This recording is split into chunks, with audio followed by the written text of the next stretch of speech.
What do you need to know about the 2023 Volvo XC40 and C40 Recharge before buying one? That's what we're going to find out. Welcome to Car Corner, where we help you, the consumer, master the process of car buying and car ownership.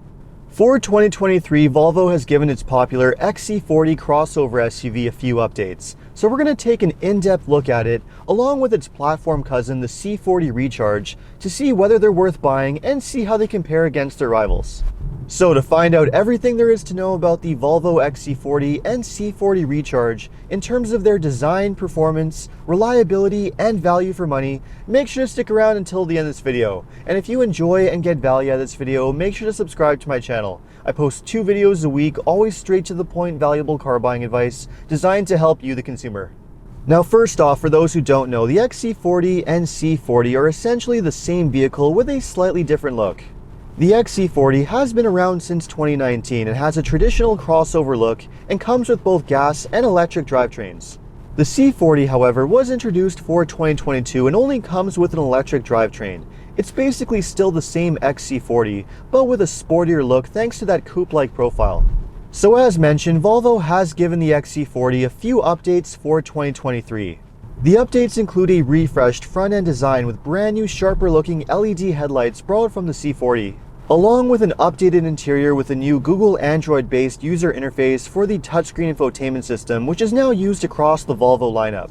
There's also an updated engine on the lower trims, which Volvo is calling a mild hybrid. And indeed, for 2023, Volvo is claiming that their entire car lineup now has some form of electrification, either a mild hybrid, plug-in hybrid, or a full electric drivetrain. Now, don't let that term mild hybrid fool you, because this is not a proper hybrid system like you get in, say, a Toyota with their Synergy Drive hybrid system. This is basically still just a 2-liter turbo 4-cylinder engine with a little bit of hybrid assist. It's still a great engine for an entry-level crossover. It produces around 250 horsepower and it even has a 3,500 pound towing capacity, which is really great to see in a small crossover like this. It really is a great performing engine, but to me the more intriguing option is the electric drivetrain that you get with the XC40 and the C40 Recharge. The XC40 and C40 Recharge use a dual motor electric setup with all-wheel drive, along with a 75 kilowatt-hour battery pack that produces a total system output of 402 horsepower and 486 pound-feet of torque. That's a huge leap in power over the mild hybrid XC40, and you definitely notice it out on the road. With nearly 500 pound-feet of torque, you just plant your foot down and it takes off extremely well. That's 0 to 60 in 4.5 seconds, which is incredibly fast for a small crossover like this. And not only is it incredibly powerful, but it's also remarkably smooth and refined as well. This is actually the exact same electric system that you'd find in the Polestar 2, which is neat to see. The Recharge is also compatible with DC fast charging at up to 150 kilowatts, which means you can get a charge from 0 to 80% in around 40 minutes, if you're able to find a DC fast charger. And on 240 volt level 2 power, it should take around 8 to 9 hours for a full charge. Now, even though the Recharge is a great performing SUV, it does have one major issue, which unfortunately is the driving range. Both the XC40 and C40 Recharge are only able to travel around 220 miles or 360 kilometers on one full charge, which is well below most of its main rivals. And even though that might be enough for day-to-day driving, it's just not going to cut it for drivers who do regular long-distance driving, especially if you don't have access to reliable chargers on a regular basis. It also doesn't give you much of a surplus of range against battery degradation if you hold on to your car for a very long time, or if you do a lot of driving in the winter, which typically takes its toll on the battery pack too. Disappointing driving range aside though, I have to say that the C40 Recharge that I'm currently driving is a great driving SUV. It has a very solid ride, very comfortable ride quality, and great handling too. But not only is it a great driving SUV, but it also has a very well designed interior too. Both the XC40 and C40 share more or less the exact same interior, with really high quality materials and excellent build quality. Everything in here just looks and feels remarkably solid and upscale and just fits the price tag extremely well, which is something that you can't say about other electric crossovers, and yes, I am talking about Tesla.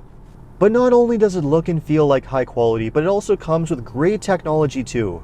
You have a fully digital gauge cluster which looks really good, and you also have a brand new Google Android based operating system for the 9-inch touchscreen infotainment system.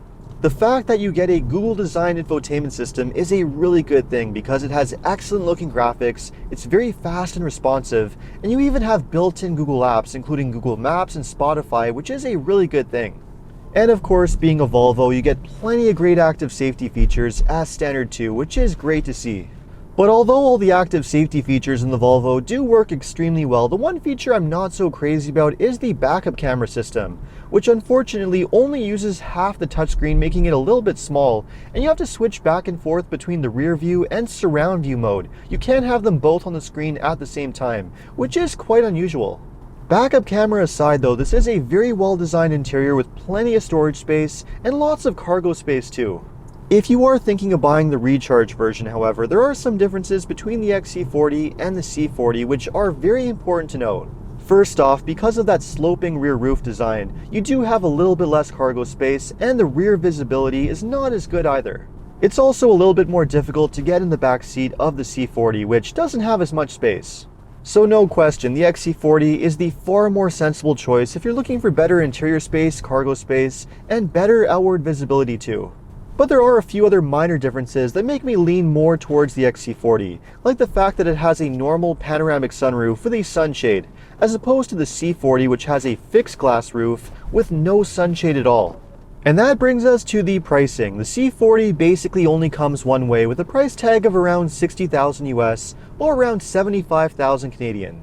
The XC40 by comparison gives you a lot more options and variety. The regular gas version ranges from around 37 to 45,000 US or around 42 to 55,000 Canadian, with another 15 to 20,000 more for the Recharge version. Competitors for the XC40 include other small luxury SUVs like the Lexus NX, the Acura RDX, the BMW X1, among a few others. And compared to most of those other small SUVs, the XC40 is a really solid choice. It has excellent performance, plenty of interior space and cargo space, a really well designed interior with a great infotainment system, and lots of great safety technology too. It's also a good value in terms of pricing when compared to the other small luxury SUVs, and Volvo also has a decent reputation for reliability too. Now when it comes to reliability and repair costs, Volvos can sometimes be hit and miss, and a lot of them don't always have the best reputation for long-term reliability. With that being said though, the XC40 does have a better reputation for build quality and reliability than the rest of the Volvo lineup, and so far it really hasn't been that bad. With that being said though, if you are planning to buy a small luxury SUV to hold on to for upwards of 10 to 15 years and want to have the maximum reliability, then you are still safer buying something like the Lexus NX or even the Acura RDX instead. Still, the XC40 is a great small upscale SUV, but how does the XC40 Recharge and C40 Recharge compare against other similar electric SUVs? Well, one of the most obvious rivals, of course, is the Tesla Model Y, which is more expensive, but has much better driving range, and also access to Tesla's amazing supercharger network, which is a major bonus. You also have the Ford Mustang Mach-E, the Genesis GV60, and at a slightly lower price, the Hyundai Ioniq 5, the Kia EV6, and the Toyota BZ4X2. All of these are all really well designed EV crossovers, and what they all really have going for them over the Volvos is the fact that they all have a much better driving range, with up to 300 miles or 480 kilometers. And you also have new EV crossovers coming to the market soon, like the Cadillac Lyriq and the Lexus RZ450e, which also promise to have really good driving range too. So at the end of the day, even though the XC40 and C40 Recharge are really well designed EV crossovers, they have amazing performance, a really nice driving feel, high quality interiors with lots of great technology, the driving range is just the major issue with them. They're just not adequate enough, especially when you compare them against most of their main rivals, and especially for the pricing that Volvo is asking too. These are not cheap crossovers to buy, and for the pricing that you're paying, you would expect to have much better range. Now, if you've decided that the range of the Volvos is more than enough for you, you have regular access to reliable chargers, and you don't live somewhere where you have harsh winter conditions that's going to eat into the battery power, well, in that case, both the Volvos are really good options to go with.